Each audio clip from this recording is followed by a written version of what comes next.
Okey guys, Assalamualaikum warahmatullahi wabarakatuh. Testing. Suara saya okey tak guys? Guys, cuba komen sikit guys. Suara saya okey tak? Testing. Baru tukar mic ni guys Baru tukar mic baru. Tengok macam mana pergi dia. Suara saya clear atau tidak? Okey. Terima kasih. Yunis. Yunis. Saya punya tim ni, tim MX Legacy. Terima kasih. Okey, cantik. Okey guys, suara saya clear guys Okey, alright. Terima kasih semua yang tak tengok bola. Tak lah guys. Tak tengok bola lah. Nak bual ekonomi malam ni. Terima kasih guys kepada siapa yang sudi berbual-bual dengan saya pada malam ni. Saya baca ada beberapa perkembangan menarik di dalam berita ekonomi luar dan dalam negara. Mungkin kita boleh bincangkan bersama-sama apakah perkembangan terbaru guys Yang paling antara yang menggemparkan adalah macam kita tahulah, iaitu CEO syarikat swasta disyaki orang tengah dapatkan projek kerajaan ditahan SPRM. Okey. Seorang ketua pegawai eksekutif sebuah syarikat swasta ditahan lewat malam tadi kerana disyaki orang tengah kepada beberapa syarikat untuk memperoleh projek pakej rangsangan ekonomi. Okey guys, walau apa pun kita berharaplah agar siasatan ni dilaksanakan dengan telus dan jika ada sebarang pihak yang melanggar prosedur ataupun berlaku salah laku guys tak kiralah siapa, harap diambil tindakan lah. Okey, kita at some point kita kena berhentilah daripada dengan berterusan dengan keadaan macam ni, sebab dia tak tengok bola bang. Tak, saya tak tengok bola tengah live ni. Okay guys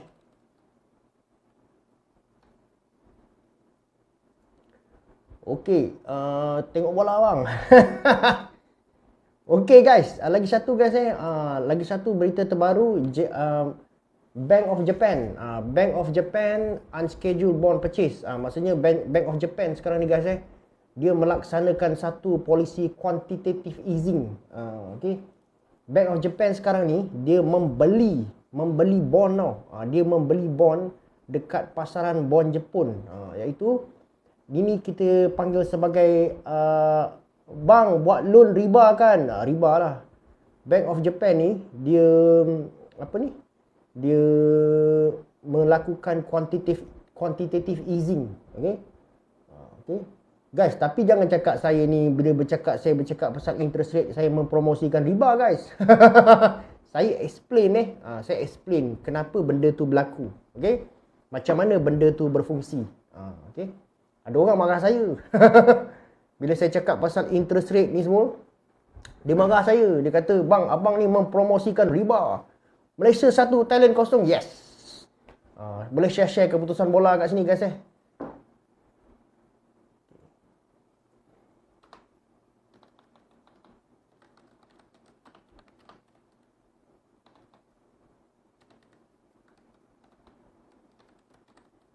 Bang, kalau hutang dalam negara lebih tinggi berbanding hutang luar negara, ada potensi bankrupt tak bang?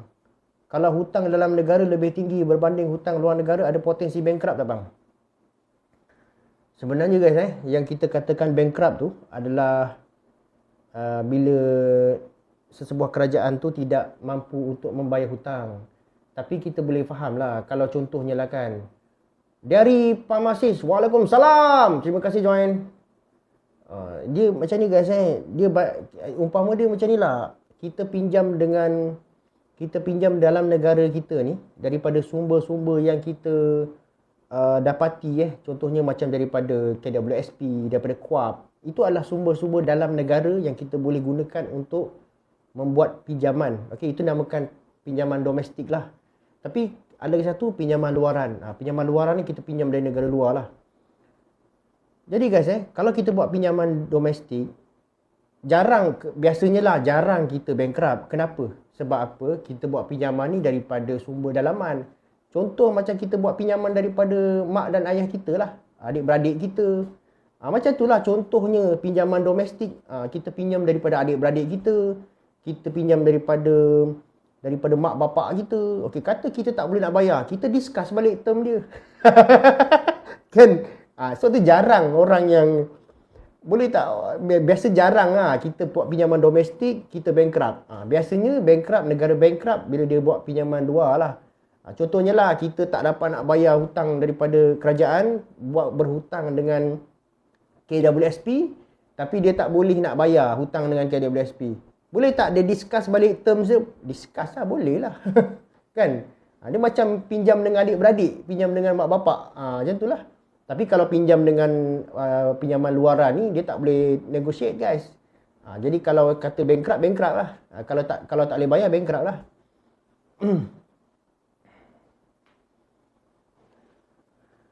Bang, kalau loan ASB naik RM20 terus ke jual bolon. Ni saya tak boleh nak bagi pendapat guys. Ni kena minta financial advisor kena bagi pendapat. Bang, macam mana negara menjana pendapatan? Negara menjana pendapatan ni daripada beberapa hasil lah. Dan contohnya macam negara kita, dia menjana pendapatan daripada hasil petroleum, okey? Hasil petroleum, lepas tu cukai. Itu adalah contoh-contoh lah. Tapi portion petroleum dekat negara kita ni masih lagi menyumbang pendapatan yang besar lah. Tuan Tengku Zafrul cakap segala urusan dibuat telus. Tapi kenapa tiba-tiba ada sangkut? Stage mana yang sangkut? Itu kena tunggu guys. Kena tunggu guys Sebab itulah ada berita baru yang kita baru dengar pada 6 Januari semalam lah. Ada seorang CEO syarikat swasta yang disaki orang tengah dapatkan projek kerajaan ditahan SPRM. Okey. Jadi ini adalah sejumlah dana kerajaan sejumlah 92.5 bilion di bawah program dan rancangan pemulihan ekonomi pada tahun 2020. Jadi benda ni kita biarkan dulu SPRM untuk menyiasat. Okey. Jika ada itulah salah laku, memang kena ambil tindakan lah. Jadi pada saya lah, kadang-kadang kelemahan yang ada ni adalah sebab kurangnya monitoring guys. Kurangnya monitoring. Maksudnya bila kerajaan dah bagi dana tu, dia pergi ke sana kemari, tak ada monitoring. Tak ada monitoring untuk check up the progress. Bila dah bagi dana macam tu je. Monitoring tu tak ada. Itu pun salah satu punca lah. YouTube ada banyak jawapan yang anda persoalkan. Okey, tak apa, boleh pergi tengok YouTube. Sidang media Rafizi Ramli hari tu ada cakap pasal fokus industri teknologi, sustainable economy. Rafizi memang terbaru kalau yang terbaru ni Rafizi ada cakap ada negara berhadapan dengan 3 cabaran ekonomi kalau kita baca. Apa dia cakap? Yang pertama sekali adalah cabaran fiskal, cabaran untuk menstabilkan fiskal. Okey. Jadi cabaran teknologi tu of course adalah sebab negara kita ni memang kita tahulah kalau kita nak bergerak maju dan berdaya saing pada masa akan datang, memanglah kita kena pergi kepada teknologi guys. Dan ini punlah salah satu perkara yang mana kita masih lagi ketinggalan daripada Singapura. Salah satu yang macam mana kita boleh menarik teknologi masuk ni adalah dengan menarik investor lah, investor yang betul. Bukan investor yang mencemarkan negara kita, tapi investor yang betul. Yang mana benda ni telah berjaya dibuat oleh Singapura. Itulah, kita kena menarik investor-investor yang betul. Tapi untuk kita menarik investor yang betul ni, kita kena ada betulkan dululah kita punya sistem pentadbiran kerajaan kita. Okay.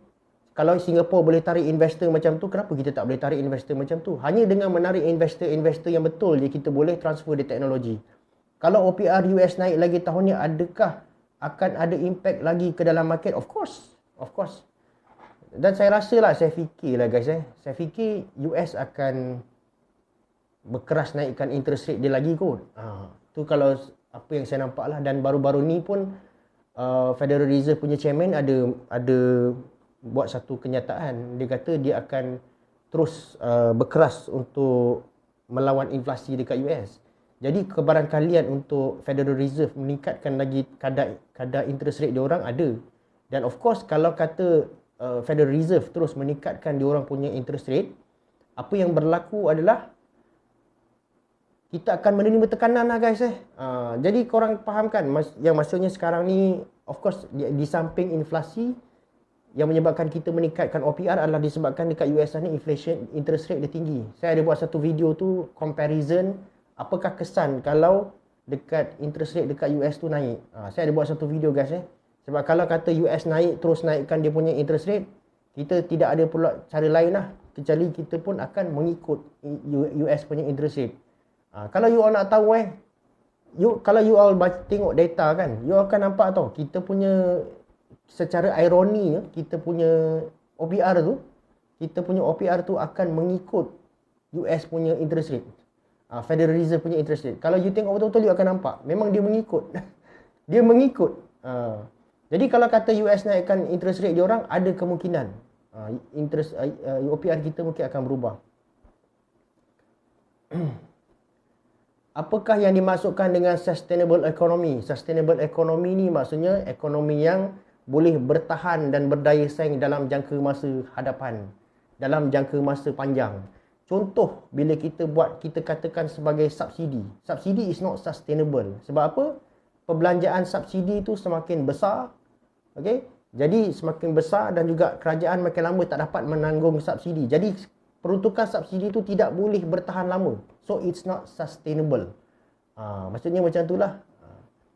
Apa-apa sahaja sama ada kegiatan ekonomi ke, perbelanjaan kerajaan ke, yang kerajaan tak boleh nak pertahankan ataupun kegiatan ekonomi itu tidak boleh dipertahankan dalam jangka masa panjang, kita panggil dia sebagai tak sustainable. Contohnya macam dulu plastik industri kan guys plastik industri adalah satu industri yang tak sustainable. Because apa? Makin lama orang makin tak suka dengan, makin lama kalau kita kembang plastik dalam plastik industri ni, semakin lama dia makin mencemarkan industri. So it's not sustainable. Ia bukanlah satu industri yang sustainable. Bang, OPR sebelum COVID dengan sekarang sama ke? Belum sama. Okey, dia belum sama. Dia nak hampir sama tapi dia belum sama. Dia masih rendah lagi guys dia masih rendah lagi, iaitu pada paras 2.75. Jadi kalau kata Fed akan turunkan inflasi sampai 2% ke, nanti saya komen tu. Banyak sangat soalan kita. Kenaikan dalam okey, tak sama. Sebab sebelum inflasi dia berada di paras 3% dan juga 3.25%. Tapi sekarang masih lagi 2.75%. Masih ada ruang lagi dia untuk naik. Jadi orang yang biasa marah ni sebab apa guys? Biasanya orang yang marah ni adalah bila dia buat loan semasa COVID, semasa kadar OPR rendah. Jadi bila sekarang ni interest rate naik, bila sekarang ni OPR naik, dia marah. Macam itulah. Okey guys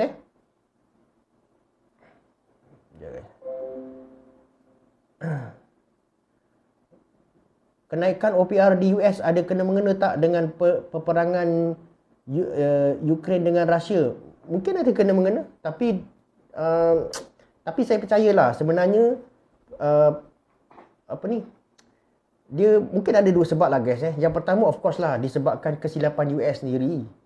Kenapa dia naikkan dia punya interest rate sekarang? Pertama disebabkan kesilapan US sendirilah, iaitu disebabkan pada masa COVID dulu dia print 3 trilion duit guys jadi sekarang ni dia terpaksalah menanggung inflasi, dan bila dia menanggung inflasi dia pun terpaksa naikkan interest. Itu nombor satu. Nombor dua pula, tekanan harga dunia. Sekarang ni kita berhadapan dengan the global inflation dekat mana-mana negara sekarang ni guys, kalau you all tengok berhadapan dengan the global inflation. Disebabkan the global inflation dia datang daripada mana? Daripada peperangan Russia dan juga Ukraine. Okay guys? Jadi adalah elemen dekat situ guys OPR naik, kos pinjaman naik, nak tak nak kita mesti tambah pendapatan. Setuju? Kita mesti tambah pendapatan guys. Itulah jalannya. Adakah tekanan Rusia dah tangguh 5 bulan ekspor minyak, harga pasaran akan terganggu ke? Ya, dia akan terganggu lah of course. Harga minyak dijangka akan naik. Tapi dia akan stop sejak 1 hari bulan Februari nanti guys. Sekarang ni saya baca dia masih lagi keluarkan minyak. Tapi dia keluarkan minyak dengan harga $60 per barrel. Sama ada betul atau tidak, itu you all kena tengok sendirilah.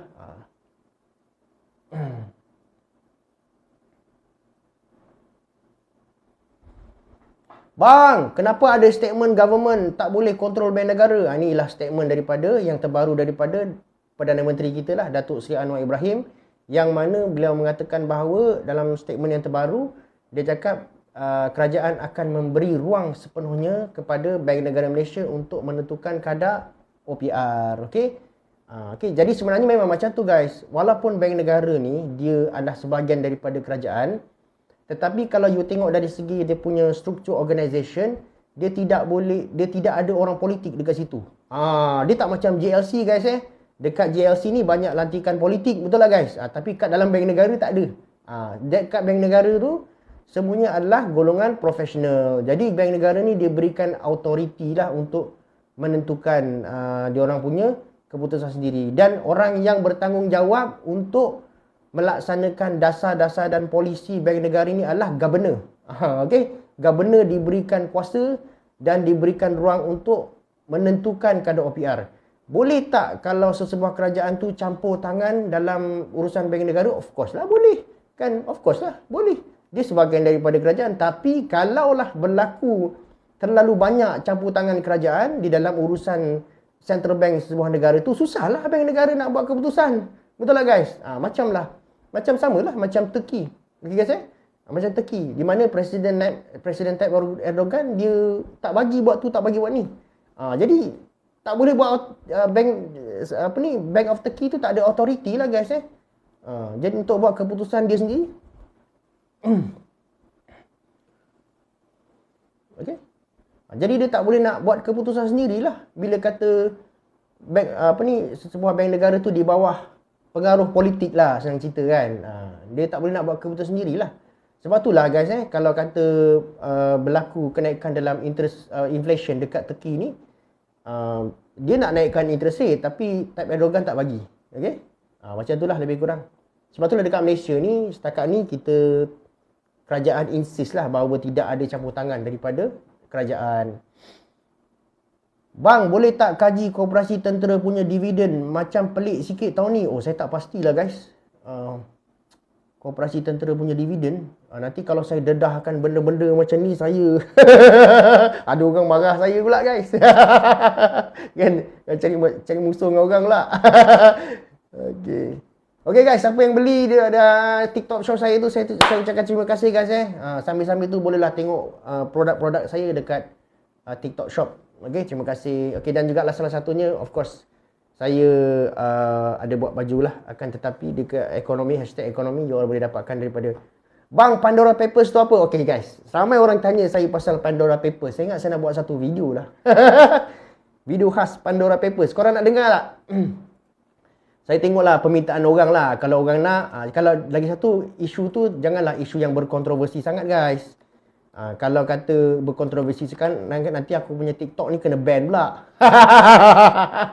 Okey? Okey guys, saya akan buat satu video iaitu Pandora Papers lah guys okey, korang tengoklah nanti Rajin baca buku abang ni. Terima kasih. Rajin baca buku lah. Kita baru ada kemajuan dalam hidup guys. Saya ada satu buku guys iaitu 21 kunci membina tim tu. Korang boleh dapatkan buku tu lah. Sebenarnya guys saya sekarang ni guys, ramai orang tanya saya, bang abang buat apa sebenarnya sekarang ni? Saya adalah seorang usahawan guys Saya buat bisnes sendiri, saya kerja sendiri, okey. Dan saya ada buat beberapa rangkaian bisnes lah guys Tapi ada satu bisnes ni yang memang saya memberikan nostalgia pada saya. Okey. Saya ada satu bisnes ni yang memang dia memberikan kesan nostalgia pada saya, iaitu bisnes minyak aromaterapi.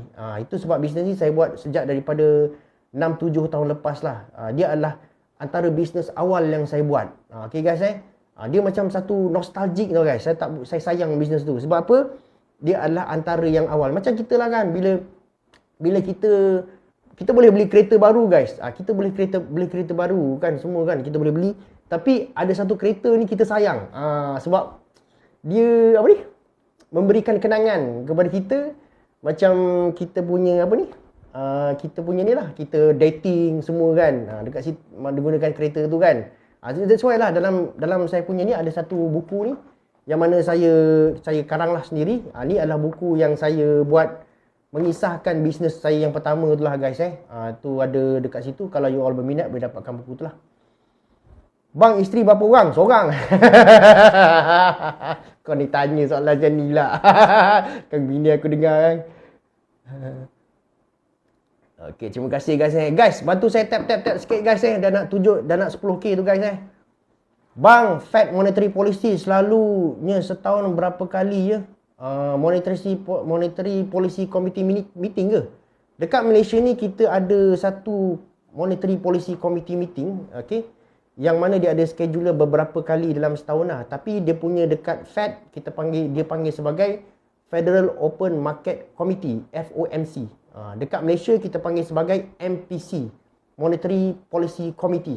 Dia berbeza lah. Tapi jadual dia saya tak ingat guys berapa banyak dia akan buat dalam masa setahun. Dan setiap kali dia berjumpa, setiap kali dia meeting, dia akan tentukan, dia akan buat keputusan berapakah interest rate yang dia nak naikkan ataupun dia nak turunkan. Dalam meeting tu iaitu Federal Open Market Committee meeting. Kalau forex CFD haram bang. Kalau ekonomi kukuh boleh. Abang betul ke ekonomi ada cycle? Tak bahan. Okey. Dia sekarang kalau tanya saya lah, saya dah tak percaya guys dengan business cycle theory. Saya dah tak percaya dengan business cycle theory ekonomi. Pada saya dia adalah satu pandangan ekonomi yang luput. Pada saya lah personally lah. Sebab bila kita enter the year of selepas tahun 2000 guys banyak keadaan-keadaan ekonomi yang kita tak boleh jangka guys. Okey. Yang kadang-kadang kita, of course sebelum ni kita percaya bahawa dalam setiap 10 tahun akan berlaku kemelesetan ekonomi sekali. Tapi sekarang ni guys dah tak macam tu. Sekarang ni pop selang berapa tahun dah kemelesetan ekonomi. Alamak. Kan ini macam business cycle theory apa kan dah tak relevan, dah semakin tak relevan lah. So sekarang ni kita berada dalam satu keadaan ekonomi yang penuh dengan uncertainty. Uncertainty ni maksud kita tak boleh jangka guys. Macam COVID tiba-tiba tahun 2020 kita tak jangka guys kita ada satu kemelesetan ekonomi yang disebabkan oleh penyakit. Kita tak pernah jangka guys benda tu. Jadi benda ni pun efek lah. Jadi pada saya lah business cycle theory ni semakin lama semakin tak relevan lah kalau tanya saya lah. Okay. Terima kasih guys siapa yang bagi saya gift tu. Syaiful FX. Syaiful FX main forex ke apa ni? Bang, boleh jadi ke kalau 20 tahun akan datang gaji kita naik 10,000 sebulan? Sebenarnya bukan soal 10,000 sebulan tu guys. Okay? Kalau gaji kita naik 10,000 sebulan pun, tapi kita berada dalam satu keadaan inflasi yang teruk pun tak guna guys 10,000 sebulan. Jangan kata 10,000 sebulan, 10 juta sebulan pun tak guna guys. Betul? Okay? Dia bukan soal kita punya gaji tu banyak berapa. Kalau korang tengok kan, macam saya ada buat satu video siang tadi. Siapa tengok saya punya video? Mengenai orang cakap tu Venezuela. Macam mana Venezuela tu masuk ke dalam hyperinflation. Kalau kita nak katakan Venezuela sekarang guys dia punya kadar inflasi dia melebih hampir 700% guys. Dia bukan soal kita punya gaji 10,000 ke 20,000 bukan soal tu guys. Soalnya adalah adakah kita punya gaji tu selaras dengan kita punya kuasa beli. Okey. Kalau kita punya gaji 5,000 pun guys, tapi kita punya kuasa beli tinggi, tak apa. Masalahnya ialah, bila kita punya gaji tinggi macam mana pun, tapi kadar inflation kita tidak terkawal guys, jadi kuasa beli kita tak ke mana. Kan? Macam contohnya HR lah, human resource kan guys HR kan guys HR ni, dia nak naikkan gaji, salah satu pertimbangan dia adalah inflation. Tak logik guys kalau kata inflation 4%, HR naikkan gaji 3%. Logik tak? Sebab tu kalau kata you siapa yang berada dekat HR ni, of course dia tahulah, okey. Dia akan tahulah. Dia gaji dia pertimbangan dia untuk naikkan gaji, dia akan tengok kadar inflasi. Inflation 4%, takkanlah gaji naik 3%. Tak guna. Sekurang-kurangnya gaji mesti naik lebih daripada 4%. Kalau tak bermaksud apa-apa. Rakan tetapi satu bang. Alamak, takut jiran sebelah dengar. Rakan tetapi. Okay guys, support lah sikit baju saya guys Terima kasih. Siapa yang dah beli tu, tengok dekat saya punya TikTok shop tu guys. Nanti saya buat satu video Pandora Papers. Saya tak nak cerita dekat sini. Pandora Papers is very interesting guys. tapi saya nak menghasilkan video-video yang agak berkontroversi ni, saya cuak-cuak juga. Nanti orang report. Kan? Korang janganlah report aku punya TikTok guys. Kan?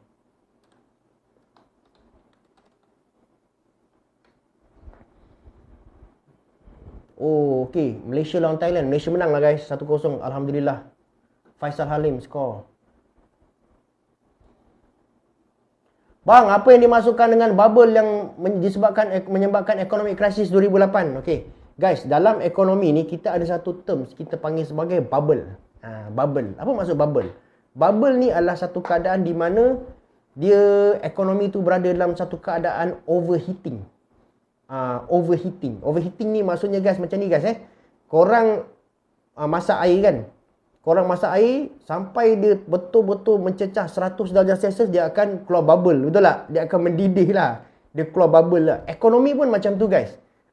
Dalam ekonomi, dia punya rule of thumb dia adalah apabila berlaku peningkatan dalam aktiviti ekonomi, dia naik sampai maksimum point dia akan jatuh guys.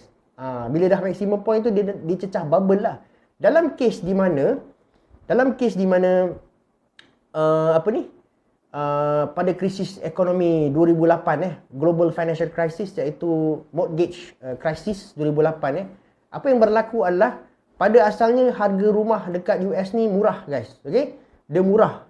Kadar interest dekat US ni murah pada masa tu. Jadi orang pun beli beramai-ramai guys. Beli rumah beramai-ramai. Dia orang beli rumah dan bila interest rate murah, orang beli rumah ramai-ramai. Dan pula pada masa sama, bank melonggarkan syarat-syarat pembelian rumah dekat US pada masa tu. Dia orang belilah rumah banyak-banyak. Walaupun orang yang tak layak beli rumah, dia orang berjaya beli rumah pada masa 2008 punya krisis tu. Jadi apabila Fed tengok berlaku sedikit overheating dalam ekonomi ni, ekonomi ada tanda-tanda bubble. Macam mana kita nak tahu ekonomi tu ada tanda-tanda bubble? Berlaku peningkatan di dalam paras harga. Contohnya kalau tengok rumah tu kan rumah tu meningkat naik. Contohnya itu adalah tanda-tanda bubble. Apabila berlaku tanda-tanda bubble, ia adalah satu petanda jika government tak buat apa-apa, dengan cepat ekonomi akan crash. Okey guys jadi pada masa tu bila kata harga rumah bila Federal Reserve dia nampak tanda-tanda bubble dekat ekonomi US, inflation pun meningkat, apa dia buat? Dia naikkan interest rate. Bila dia naikkan interest rate, ramai orang tercedok pada masa tu yang mana membeli rumah pada harga murah masa tu, installment rendah semasa kadar interest rate rendah. Tapi bila Fed naikkan interest rate, ramai tercedok, tak boleh bayar rumah. Itu adalah antara sebablah kenapa berlaku tahun 2008 economic crisis. Okey. Terus bagi Education Boss, terima kasih. Bang pernah kerja bank negara? Saya tak pernah kerja bank negara. Saya pernah hampir masuk bank negara tapi saya tak masuk. Okay. Bukan apa guys saya ada cerita sikit lah pasal bank negara, kisah saya kan masa saya masih student lah. Masa tu dekat Universiti Melayu, saya pernah cerita lah kisah ni. Masa saya student tahun ketiga Universiti Melayu, saya telah dipanggil oleh bank negara untuk interview. Masa tu saya student lagi, tapi dia dah panggil saya lah interview. Tapi semasa dalam perjalanan interview tu guys saya telah accident. Saya telah accident terlanggar taksi. Saya telah terbongkang tengah jalan. Kan? Jadi saya bila kita biasalah bila orang panggil kita interview, kita tak datang kan. Jadi dia mungkin blacklist nama saya lah. Okey, macam itulah. Okey. Bila saya itulah. Tapi mungkin pada masa tu saya muda kan, tak tahu apa-apa. Mungkin bila sepatutnya bila saya fikir balik, saya sepatutnya telefon lah dia orang kan. Tapi bila masa tu kita muda lah, kita tak tahu apa-apa. Okay. Abang boleh jadi ke kalau ketum dihalalkan mampu beri keuntungan kepada negara? Sebenarnya guys dalam ekonomi ni kan, apa-apa yang ada permintaan, kalau kita jual memang boleh untung guys. Kan? Dalam ekonomi ni Kalau kata ketum ada permintaan tak? Ada permintaan. Boleh untung tak? Untung. Kan? Cuma benda tu tidak dibenarkan atas sebab-sebab tertentu lah kan. Saya rasa kalau ketum ni dihalalkan banyak untung guys. Kita ada satu industri ketum. Tapi tidak dibenarkan. Okay? Tidak dibenarkan atas sebab-sebab tertentu. Itu tanyalah balik kerajaan. Datuk Seri Anwar Ibrahim, dari segi ekonomi bang, setakat ni saya puas hati. Cuma terlalu awal untuk menilai beliau. Itulah. Cuma terlalu awal lah guys. Nantilah kita tengoklah lepas 1 tahun ke kan.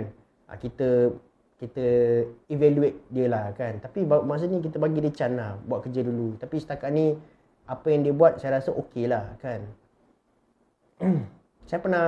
You all pernah dengar tak seorang ahli ekonomi, pakar ekonomi yang apa ni? Sekejap.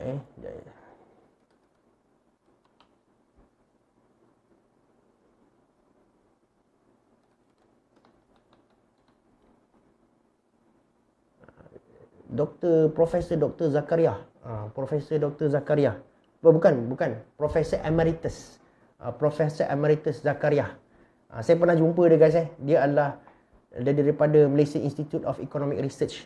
Dia pernah bercakap kalau kita nak evaluate performance dari segi ekonomi sebuah kerajaan tu, kita bagilah sekurang-kurangnya satu tahun untuk dia orang melaksanakan dasar lah kan. Bagi dia orang peluang lah kan.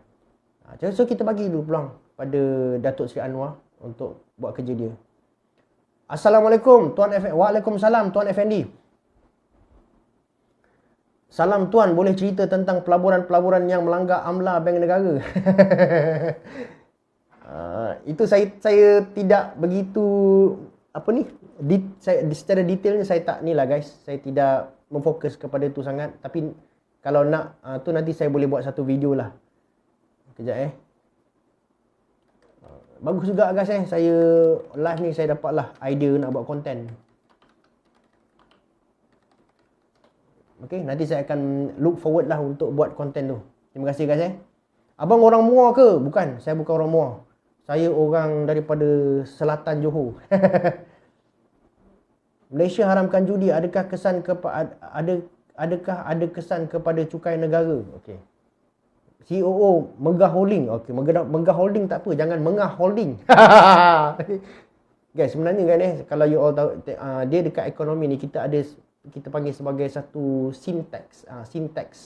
Syntax ni maksudnya cukai-cukai yang berdosa tetapi dia menghasilkan pendapatan kepada ekonomi negara. Okey. Kalau kita katakan sebagai cukai judi kan of course lah kerajaan akan mengutip cukai daripada judi. Tapi jangan cakap saya ni mempromosikan judi pula.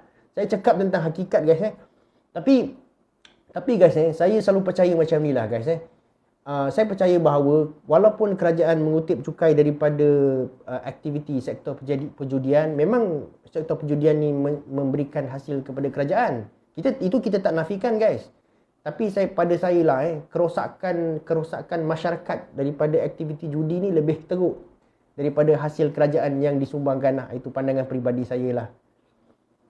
Kalau kita contohnya kan kita dapat hasil judi tu 100 juta lah contohnya kan nilai kerosakan kepada masyarakat tu kalau kita boleh ambil kira mungkin lebih daripada 100 juta. Macam itulah.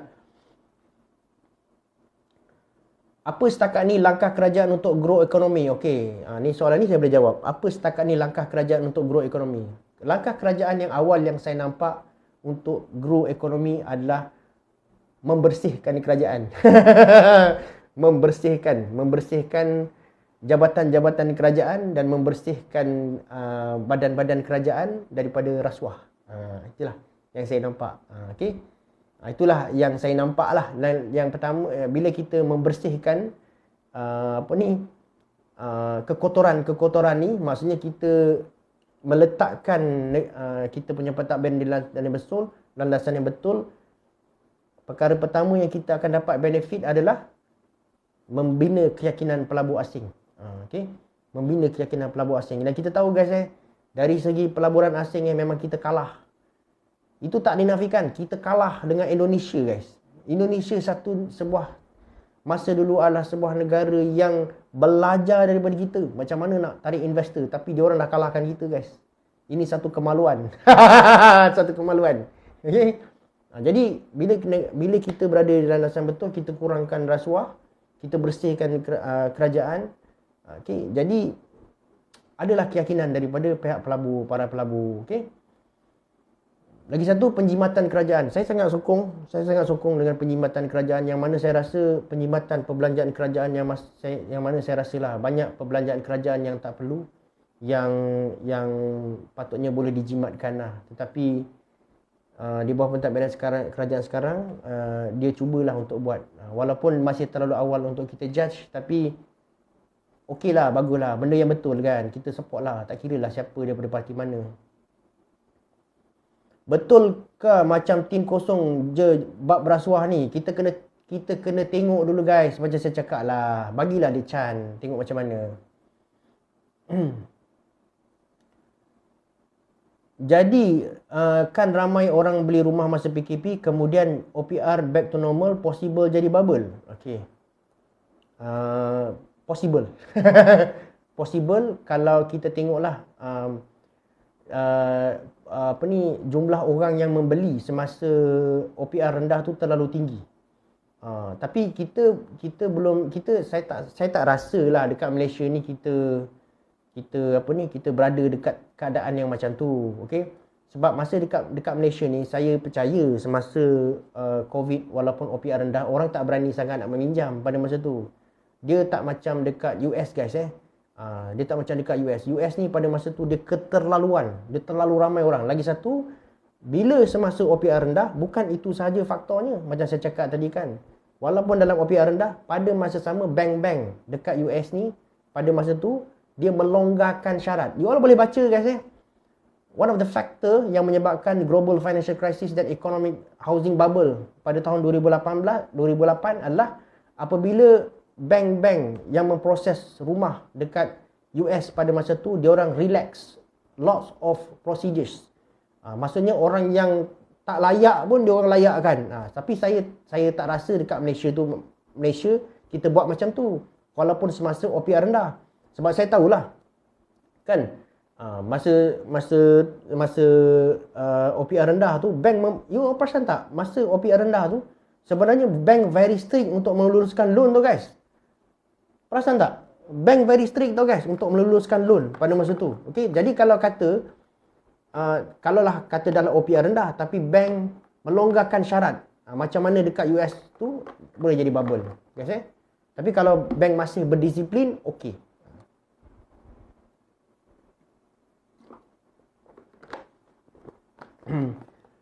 Assalam, apa khabar, bos? Waalaikumsalam. The Tinker 666.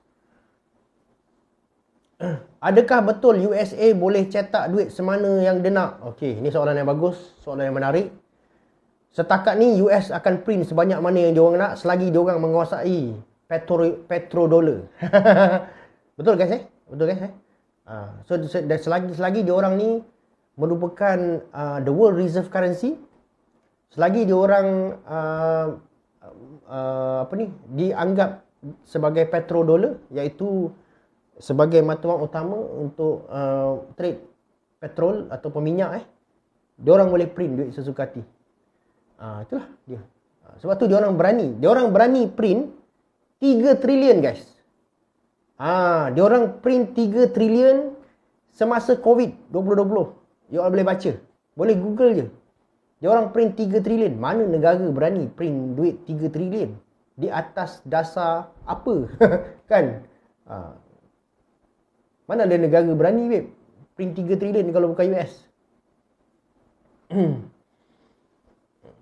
Kan? Adakah negara berani print duit 3 trilion? Tak berani.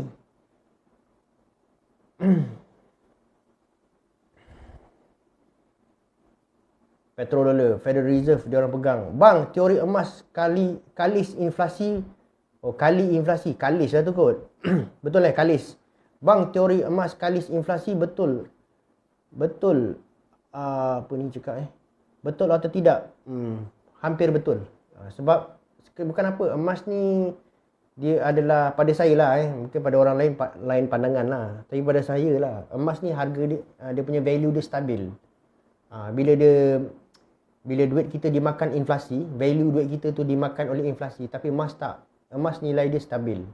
Jadi dia tidaklah terkena sangat kesan inflasi. Jadi betul lah negara Arab menentang dolar akan diserang, of course lah. Korang tengoklah apa jadi pada Iraq. Korang tengoklah apa jadi pada Iraq. Korang tahu kan sejarah Iraq? Guys, korang tahu tak sejarah Iraq? Iaitu Saddam Hussein telah cuba menukar US dollar dengan euro pada masa tu. Jadi korang tengoklah nasib Iraq jadi apa. Dia orang tak suka guys. Dia orang akan cuba buat sedaya upaya untuk mempertahankan petrodolar ni. Kalau kata dia orang tahulah, US tahu kalau petrodolar ni jatuh, habislah dia orang. Habis guys, habis. Beli jiwa akan tetapi. Terima kasih tuan. Emas kalis inflasi sebagai mata wang, tapi kalau tak susut dengan pertukaran ditetapkan peniaga. Okey. Bang, boleh cerita apa terjadi pada USA bila negara Arab, Rusia, China join BRICS? Dia Arab saya tak rasa dia akan join BRICS. Kalau dia join BRICS kan mungkin bukan masa terdekat lah guys Arab Saudi. Itu saya fikir lah. Okay. Macam mana pun US akan tetap cuba memujuk dan menghalang Arab Saudi daripada join BRICS. Okay? Walaupun ada ura-ura yang mengatakan bahawa Arab Saudi akan join BRICS, tapi saya rasa benda tu mungkin jauh lagi lah guys sebab kalau you all nak tahu, Arab Saudi dia ada kepentingan investment yang agak banyak dekat US sebenarnya. Okay? Bukan senang Arab Saudi nak join BRICS. Okay? Tapi kalau walau bagaimanapun saya percayalah kalau negara-negara BRICS ni dia orang boleh synchronize dan mewujudkan dia orang punya persefahaman tinggi dalam BRICS ni dan bergerak ke arah de-dollarization. Okay? Boleh menewaskan US dollar guys Tapi kalau dengan Arab Saudi join lagilah gila guys Tapi saya tak rasa lah Arab Saudi akan join. Saya ada baca nak jatuhkan US kena jatuhkan Saudi, tapi mustahil. Betul. Saya tak rasa lah guys. Saya tak rasa, ini pandangan peribadi saya lah. Saya tak, kalau walaupun korang tengok Arab Saudi kan, diorang sebenarnya ada kepentingan ekonomi yang tinggi guys. Okay? Arab Saudi banyak pegangan pelaburan dekat US dollar bertrilion-trilion. Okay? Jadi saya tak rasa lah guys dalam masa terdekat saya tak rasa dia orang akan join. Kalau Saudi tak nak, Iran dalam queue nak masuk BRICS tu, kita kena tunggu dan lihat. Macam mana dengan plan CBDC? Okay, CBDC ni guys, pada saya dia adalah the future. Pada saya lah. Mungkin orang lain tak setuju, tak apalah kan. Tapi pada saya dia adalah the future. Dan setakat ni lah, kalau kita tengok setakat ni, bank negara belum buat apa-apa persediaan lagi sebenarnya. Belum ada persediaan daripada bank negara untuk pergi ke arah CBDC. Tetapi beberapa kuasa besar dunia macam China, dia orang dah mula menjalankan kerja-kerja untuk bergerak ke arah CBDC ni. Tapi biasalah bila makin ramai negara akan melaksanakan bergerak ke arah CBDC, kita tak ada pilihan guys. Kita memang kena bergerak ke arah CBDC. Sebab CBDC ni dia masih memberikan fungsi kepada central bank dekat sebuah negara tu untuk kontrol. Kalau dia ada authority lah. Kalau kata CBDC dia orang pakai kripto tak boleh. Dia orang mesti nak pakai CBDC juga. Pada saya lah, okey. Pada saya lah. Cuma masalahnya satu je guys, dekat negara kita ni, apa masalah ni guys? Masalah negara kita ni jaringan internet kita. Kan? Internet kita masih menyedihkan guys So kalau kita nak pergi bergerak ke arah digital ni, satu benda yang kita kena improve ni lah, internet kita lah. Itu pun sembang pasal 5G. 5G pun masih ada lagi kontroversi guys Kan? Kita sembang pasal 5G pun masih kontroversi lagi. Dan masih belum dapat liputan seluruh negara lagi 5G ni. Jadi internet kita pun masih tahap lemau macam tu, macam mana lah kita nak bergerak ke arah CBDC guys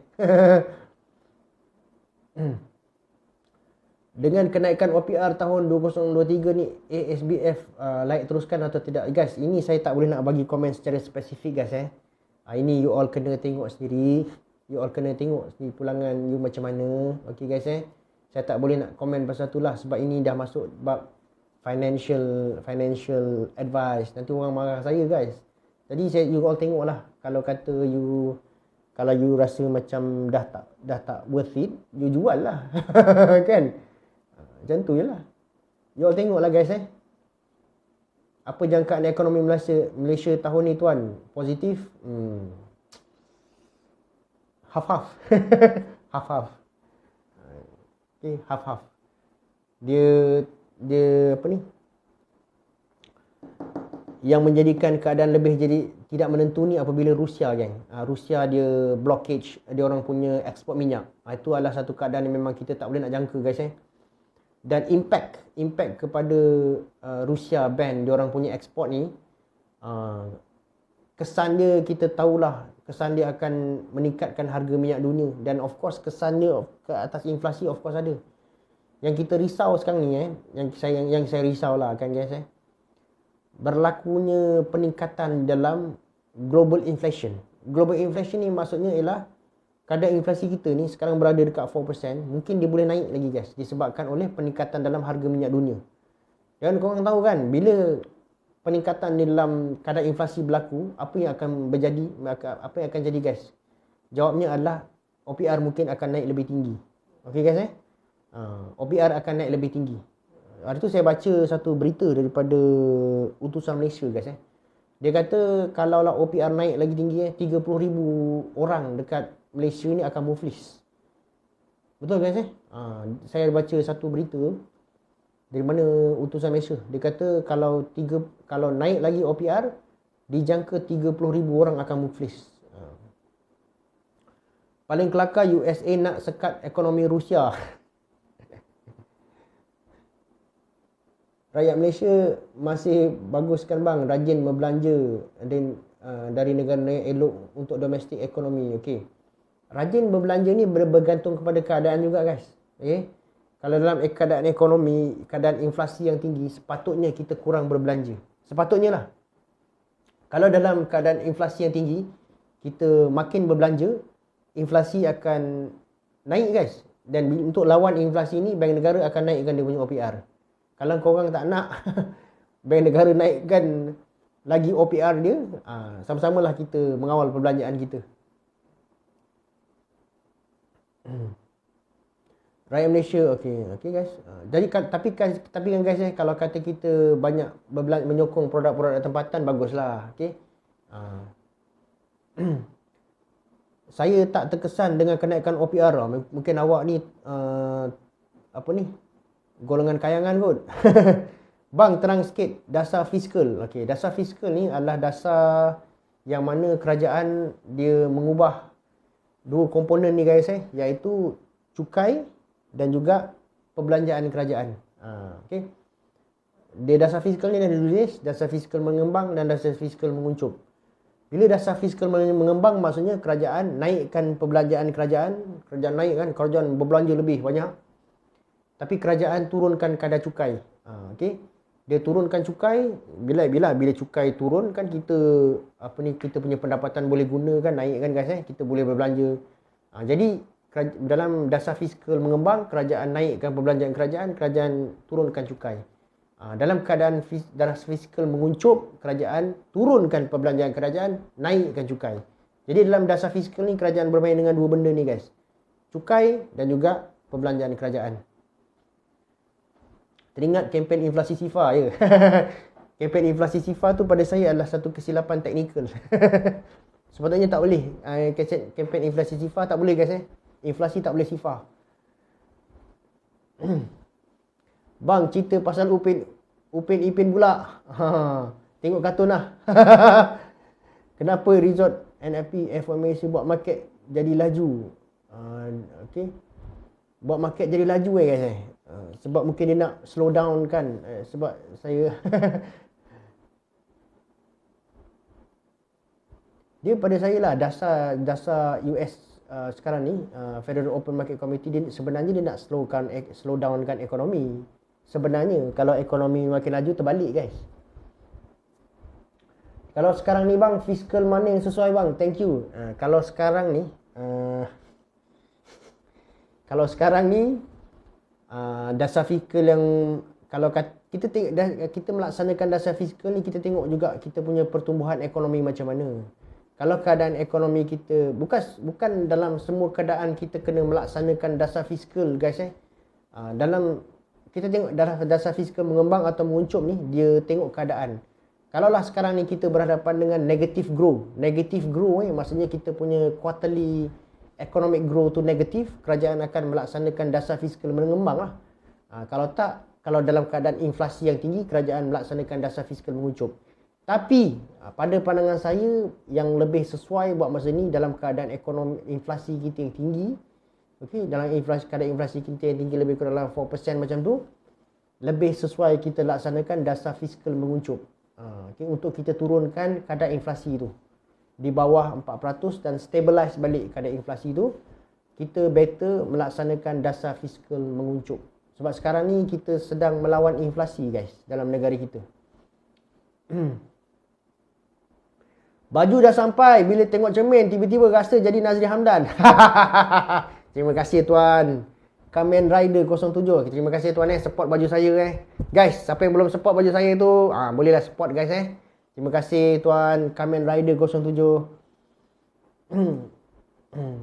Faham bang, terbaik bang. Terima kasih explanation dia. Okey, terima kasih guys. Terima kasih guys kerana join live saya pada malam ni Siapa yang belum follow saya tu bolehlah guys boleh guys follow saya.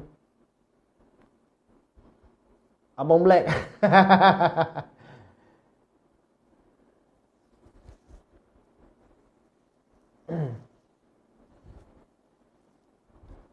Bro, setuju ke kalau jual aset berhutang dan seharinya berlabur pada sektor pertanian dan peternakan? Ini kena tanya real estate punya ejen. Baju saiz berapa paling besar bang? XL guys.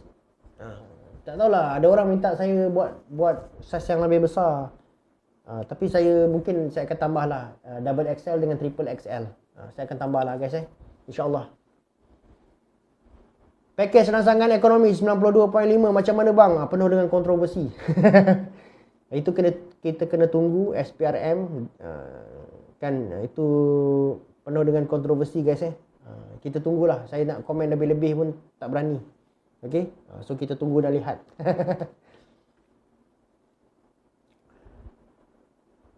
Alhamdulillah Malaysia menang ni. Ya, alhamdulillah Malaysia menang lawan Thailand 1-0. Abang, ringgit boleh naik tak bang? InsyaAllah boleh naik. Bang, sorry lari tajuk. Kenapa US suka busybody di negara lain sedangkan negara dia sendiri pun dia tak okey? Memang dia daripada dulu macam tu. Saya tunggu XXL. Okey lah. Okey. Tak apa guys so ada yang mungkin tunggu saiz yang lebih besar sikit. InsyaAllah lah saya akan masukkan dekat saya punya TikTok shop lah guys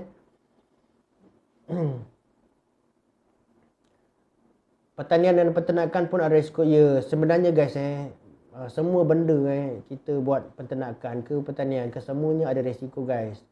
Jadi korang kalau nak menceburi dalam bidang-bidang tu guys mintalah pandangan orang yang betul-betul berada dalam bidang tu. Okey, untuk korang menceburilah bidang tu. Okey. Macam saya tak masuk bab pertanian dan peternakan guys. Saya tak tahu return dia macam mana.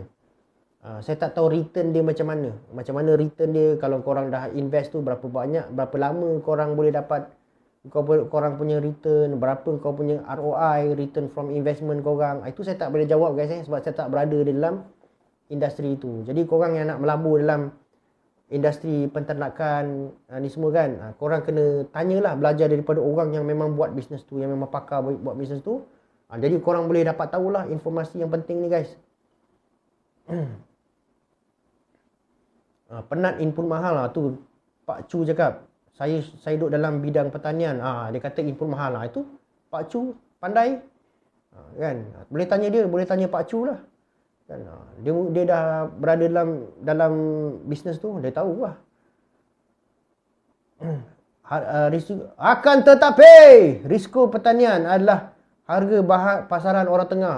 Okey, risiko orang tengah guys yalah. Dia korang yang memang dalam sektor ni korang memang tahulah kan kan guys saya tak berada dalam sektor ni, saya tak pandai. Bang, kiranya saya nak masuk dalam bidang poligami, saya kena tanya Samsul. Okey kan.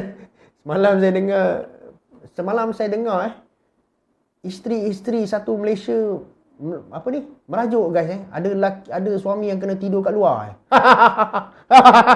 Kan?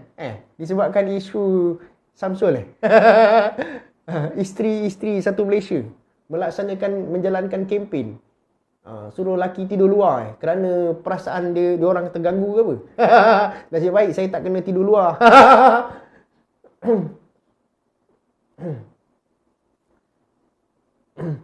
Betul bang, isteri saya halau saya.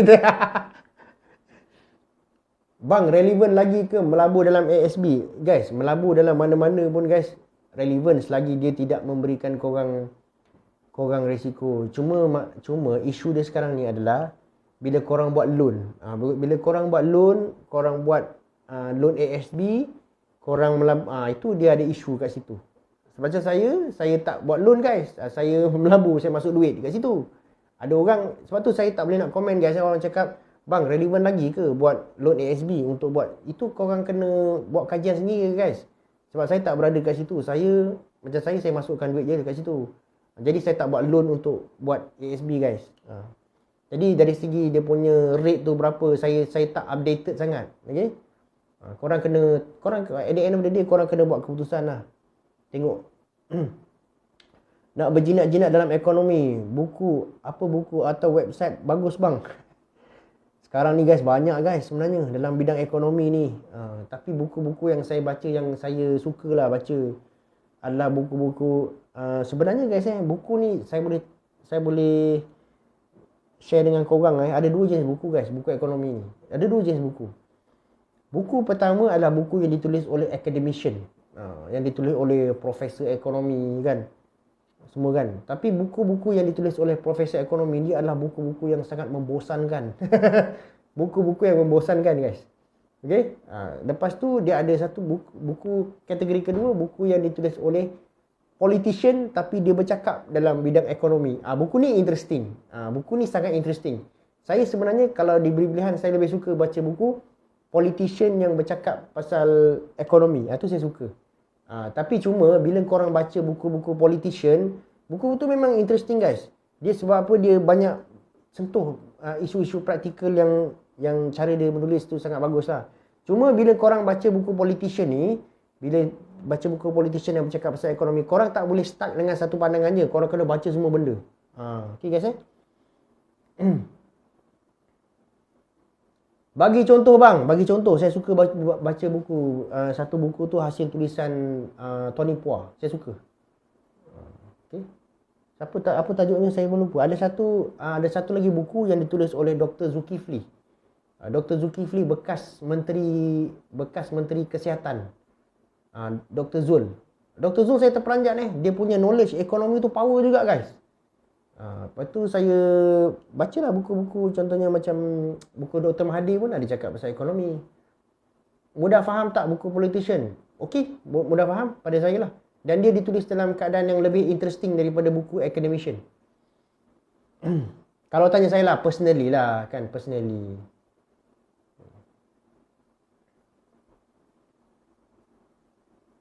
Teringin nak tanya, kalau USD collapse, apa akan terjadi mata wang yang bersandarkan USD? Sebenarnya dia bukan soal bersandarkan USD. Sebenarnya negara yang terkesan adalah negara yang banyak simpan reserve USD. Okay? Dia banyak simpan reserve USD, itulah negara yang terkesan sebenarnya guys. Macam negara kita pun, bank negara pun banyak simpan reserve USD sebenarnya. Kalau USD collapse, negara-negara yang paling banyak menyimpan reserve USD ni yang akan terkena. Bang, sekadar pertanyaan, betul ke Rothschild kontrol ekonomi dunia? Saya tak boleh nak 100% pasti. Dulu ingat, itu time budak-budak, ingat wawasan 2020, kereta boleh terbang, tapi duit pula terbang. Yelah guys, kita dimomok-momokkan oleh kereta terbang, tapi tak nampak sampai sekarang kan guys. The Tiger That Lost Its Roar. Yes. Itu dia bukunya. Okay. The Tiger That Lost Its Roar. Okay. Saya suka baca buku tu lah guys. Pada saya buku tu adalah buku yang praktikal. Tapi korang boleh baca. Tapi ada certain things tu mungkin korang kurang bersetuju. Tapi tak apa guys. Kita baca. Okay. Ada satu buku daripada Dr. Zulkifli. Saya suka juga buku tu. Saya lupa nama buku tu apa. Korang pun boleh baca buku tu.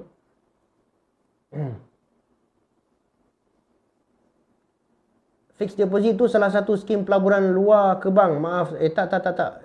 Fixed deposit pelaburan dalam lah. Korang boleh simpan fixed deposit dekat Maybank, dekat CIMB, semua ada fixed deposit. Kenapa Singapura lebih maju daripada kita padahal sumber kita kan banyak? Itulah dia masalah dia. Korang rasa kenapa? Korang rasa kenapa? Singapura tu padahal dia orang tak ada sumber apa pun kan. Cuma yalah, dari segi pada saya nombor satu sekali adalah sistem pentadbiran lah kan. Banyak benda yang kita buat tak betul guys. Sepatutnya kita boleh maju juga macam dia orang.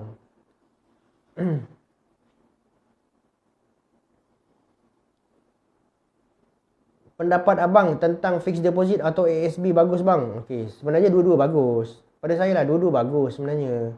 Cuma korang punya return tak sama lah guys. Sebab tu ada orang tanya saya hari tu, bang, kenapa kalau interest rate naik, kalau OPR naik, saya punya ASB tak naik bang, dividen. Korang kena tahulah keadaan tu kenapa. Saya dah buat satu video. Saya dah publish satu video guys. Korang tengoklah video saya tu guys. Kalau korang invest dekat fixed deposit, of course lah bila kata OPR naik, fixed deposit rate naik lah guys. Okay. Tapi kalau OPR naik, jangan pula harapkan bila OPR naik korang punya dividen dekat ASB naik. Tak. Okay guys. So dia ada pro and con lah. Tapi kalau nak kata mana satu yang bagus, dua-dua bagus. Saya tak boleh nak cakap mana satu tak bagus kan guys. Mana-mana investment pun bagus guys. As long as investment tu adalah investment yang sentiasa akan memberikan korang kemenangan. Korang tak rugi lah guys. Dia menjanjikan dividen yang positif, okey lah tu. Cuma isu dekat sini adalah bila korang buat loan. Bila korang buat loan, itu dia ada isu dekat situ.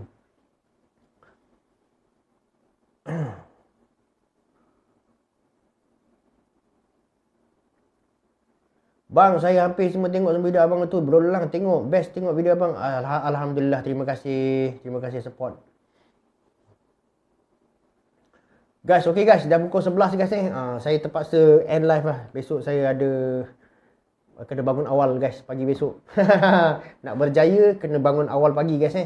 Jadi saya terpaksa end live lah saya. Setakat ni je guys. Setakat ni je. Mungkin insyaAllah besok kita boleh sambung lagi guys. Dan saya ucapkan terima kasih guys kepada siapa yang mendapatkan buku saya, baju saya dan juga buku saya 21 kunci membina tim tu. Itu adalah bisnes nostalgia saya lah. Yang mana saya ada bukukan kisah tu dalam saya punya buku 21 kunci tu. Kalau korang berminat, korang boleh baca lah guys.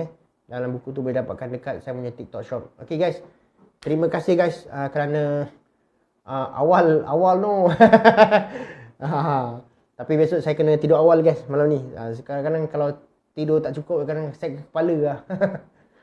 Okay guys, terima kasih kerana join saya. Kalau yang tak sempat jawab tu, besok boleh tanya sekali lagi guys. InsyaAllah besok saya live. Kalau tak ada apa-apa yang menghalang, besok kita boleh sembang-sembang lagi. Okay guys, terima kasih. Assalamualaikum warahmatullahi wabarakatuh. Bye-bye.